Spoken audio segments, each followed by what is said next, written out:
Hello. Wow, such a wondrous glowing lighting. Welcome to Vision Denial. My name is Sam, and this is World Watch and the highlight videos, mashup videos. Over the last 6 weeks, I had made weekly videos where I discuss my thoughts watching every single playoff game, yes, including that one, of all 11 participating regions. Those have come and gone, and I'm still working on some other videos at this moment, highlighting each and every team to give a quick introduction. But in the meantime, as I'm still working on that, I thought, not quick, but simpler, I will just put in large videos of the highlights, and I'll be putting a multitude of them, one for all of the playoffs in order of how they appeared, and one for each region in order of how they appeared. If you look at the title, that's the video you're watching. So, without further ado, let's just get to the first one. Starting with, we now go to Brazil with the CBLOL, as we have in the lower bracket, Kabum Esports versus the Miners. And holy fuck, this was one-sided.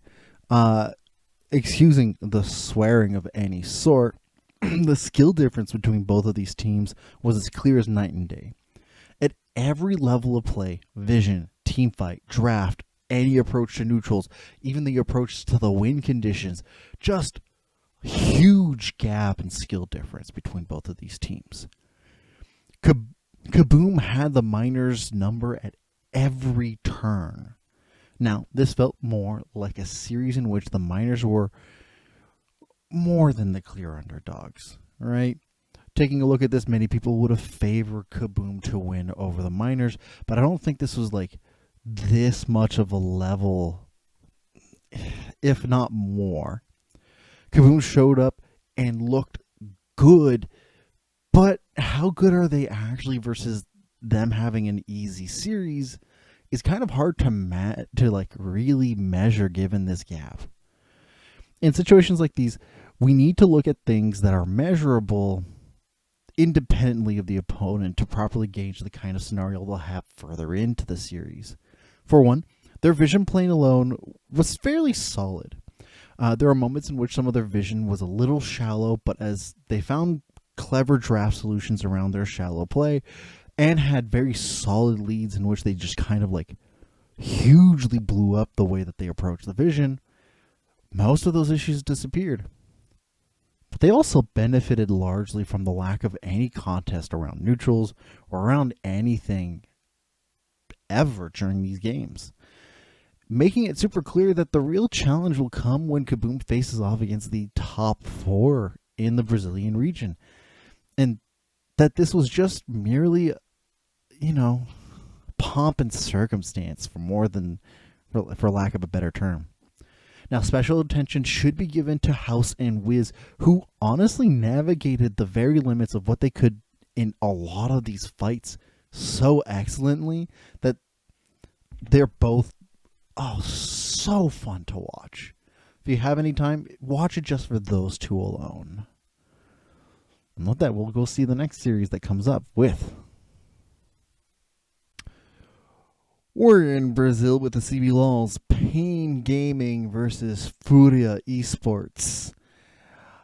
And this was the hyped match of the whole playoff for the first round.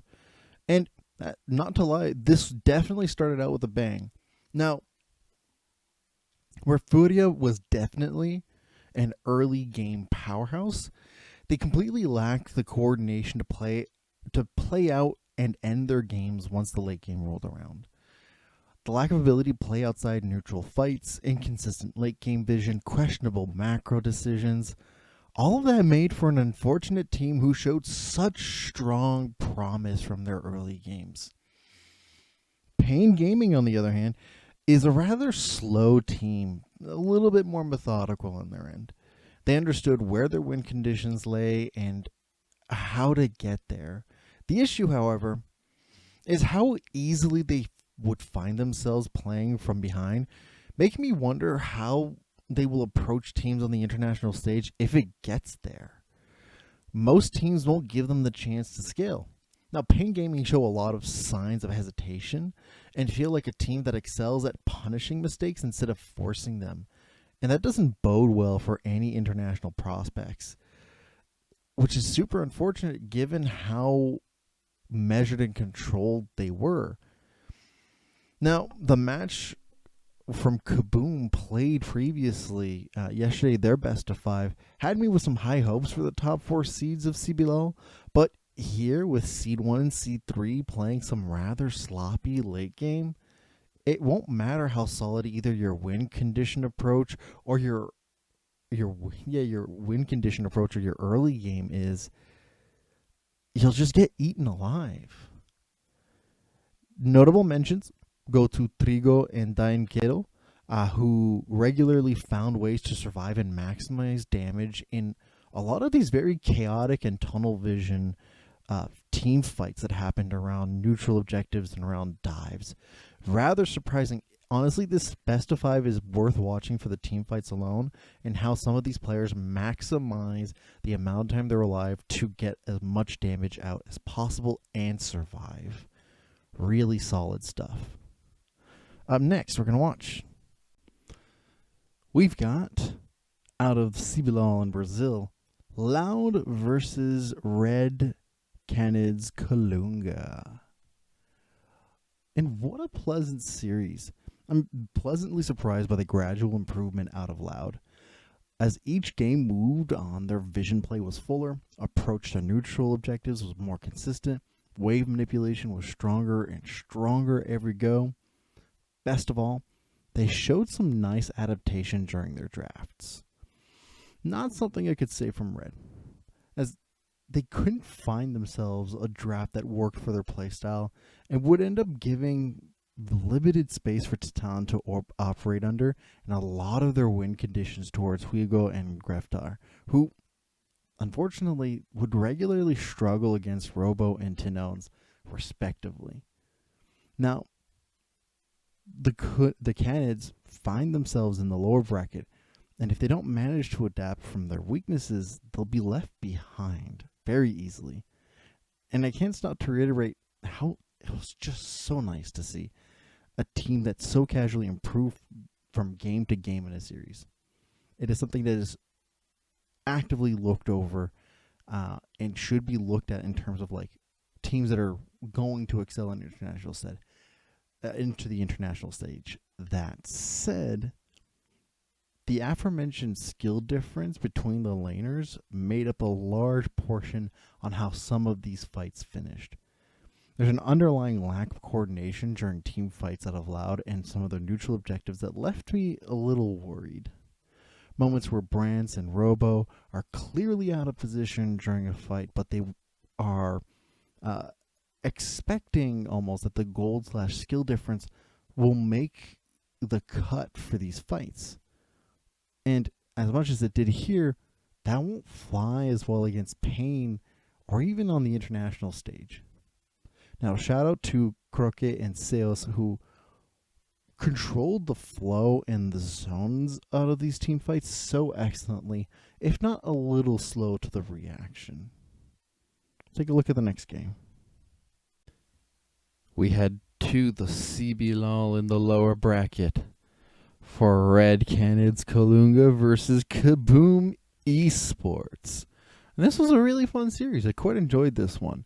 I have a, they can't be perfect, but this was really enjoyable. Now, Kabum showed a lot of proactivity and solid vision control, some of the best ones within that particular league. But when it came down to the coordination around fights or consistent side lane control, they wound up falling flat many times. Red Canids, on their part, do very well around neutral contests and other coordinated fights, and decently for some vision denials to help set up those fights, but the bulk of vision control, especially for their side lane controls, is often lacking, and players are caught out so frequently because of that fact. The Red Canids show a lot of spunk and solid ideas of how to control momentum, but so many of their fundamentals of the game are just completely skipped, making it very easy to halt any of their game plans and completely overtake them in ways they can't handle. I've been a big fan of Red Canids in the CBLOL, but given the play from their opponents, I don't think it's likely that they'll clinch the spot for Worlds unless they fix their fundamentals in vision and sideline pressure. And doing so would help make their fantastic team fighting and neutral contests even more, like, just more better, right? Which is super unfortunate because when you see them approach their fights, a lot of the times they're so fantastic while they're forced behind. So hopefully they can fix those small issues, so easy to fix, and they'll be that more likely to go through. Shout out to Greftar and Titan, who, with all of their might, fought tooth and nail to find any small advantages or angles for the fights they had. Let's take a look at the next one. We head off into Brazil with the CBLOL Grand Final. Pain Gaming versus Loud. It was a really long series. It really did not need to be that long. This was very much a Pain Gaming series to lose. Now, while Loud was much more consistent with vision control and how they approached the neutral objectives, their indecisiveness was their ultimate downfall. And not during just fights. It includes moments of which lanes to attack, what kind of wind conditions to approach, or even the setup that had so much time spent on it, if it's even worth pursuing. Pain Gaming, on the other hand, are dedicated to any decision to a fault. Once a decision is made, even if it's a terrible one, the team supports it and goes for it 100%. Now, this sometimes, all right, can lead to some very frustrating approaches where they either keep using a neutral objective to try to make the game progress with forced fights, or just to grab it to make it easier to siege, or they overdive regularly instead of just properly sieging and letting the minions do a lot of the work. Overall, I was pleasantly surprised by the quality of 4 of the 5 games. Game 4 will be completely erased from my memory. How did it get to that point? Now, I really want to see if any of the other teams will come back from the lower bracket to challenge Pain Gaming at what they do, and to actually capitalize and punish on the things that they're weak on, right? The inconsistent vision control when it comes to mid to late game, overcommitting on certain decisions, because otherwise they'll just reign as the CBLOL reps for World Championships. And if that's the case, well, Pain Gaming is going to get a really rude awakening come to the tournament, and other teams do match them and punish them at their weaknesses. Shout out to Weiser and Trigo, who kept things together during these fights to gain any ounce of an advantage where it left. Just any small little tiny little lead. Let's take a look at the next one. And we head to Brazil's CBLOL with Furia versus Red Canids Kalunga. And this was fairly close. Blue side is king, it seems. No one's surprised. And these teams are evenly matched. If you flipped a coin and had either move on, I would be okay with it. Both teams showed incredible vision play, team fight awareness, and fantastic proactive early games. Their early games were great. Things start to break down, though, when you notice that the Red Canids are more active mid to late game, but also sloppier in their neutral control, while Furia are better in their neutral control and tend to be just slow the game down, just to scale a little bit. I would have liked the best of both worlds from one of these teams, but we're not there, it seems. They are both also very one-track mind when it comes to the team fighting. often leaning on one strategy, and whoever found the golden ticket strategy came out on top. This was especially frustrating in Game 5, where the Red Canids were 100% in control of the game. It was literally theirs to lose, but chose every time to fight in choke points, allowing Envy to free hit while not being targeted at all. This happened 3 times for the point where Furia was able to come back. Given this, I wouldn't have been confident that either team would beat Pain for the slot at Worlds for the CBLOL, without at least some heavy correction of how they approach their mid to late game. Shout out to Goot and Aegis, the junglers of the respective teams. They created so much of how the early game played out. This was a beautiful chess match of junglers during this series. Just nice. It's just so nice. Worth watching for that alone. Take a look at the next series. And we're off to Brazil's CBLOL semifinals. We've got Loud versus Furia. This is just so one-sided. Now, I've mentioned it before. All right, series like these are hard to evaluate, given how much we have to just assume if it's either one team really not performing to the level needed, or the other team is just overperforming. In this case, I'm just going to say it. Furia was underperforming. We've seen what a team like them can do to compete. Heck, they did so well against Pain and against every other team in the lower bracket.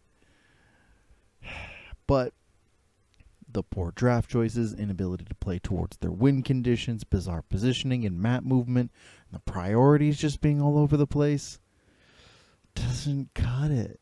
Which is a shame, because their coordination and vision play were things this team had fairly solid.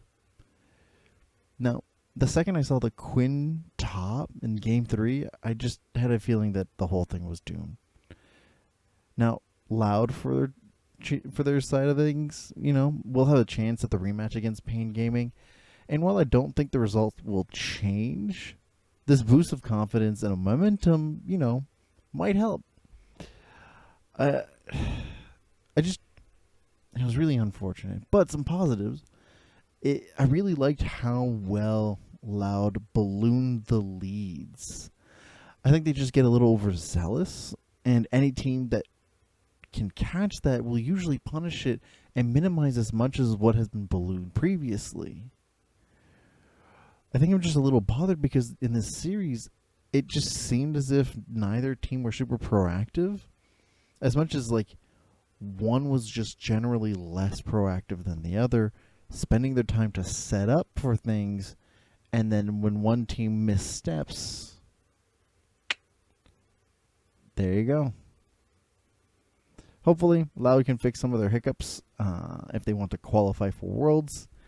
Shout out to Brance and Seos, who really outplayed the Furia duo at every moment. Let's take a look at the next series.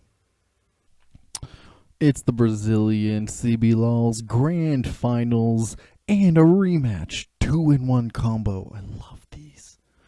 Where we've got Loud versus Pain Gaming. And congratulations to Loud on being the 19th team to qualify for Worlds. Where in the previous time these two teams have met, I had mentioned that Loud was a lot more consistent as a team, but super indecisive, and that Pain was inconsistent but decisive to a fault. Well, for Pain, that seems to have disappeared as the confidence from them was nowhere to be seen, and the coordination from Loud was in full force this time, and decisively. Better at the setups for neutrals, stronger approach to team fights, a lot more active in the mid game, solid vision play. Of all the teams that the CBLOL is sending, I'm glad actually that it's Loud, and in the version that we see them in the finals. I'm hoping that this decisiveness of the squad stays, because they'll still have to work on their proactivity. In the early game, it needs quite a bit of work. They do incredibly well to set up their win conditions and do have the tools necessary for any given neutral fights, but those are usually done as a response to their opponents who are regularly first there, or they're answering a play on the other side of the map. Once mid-game rolls around, they're more proactive and coordination and consistency shines through regarding that.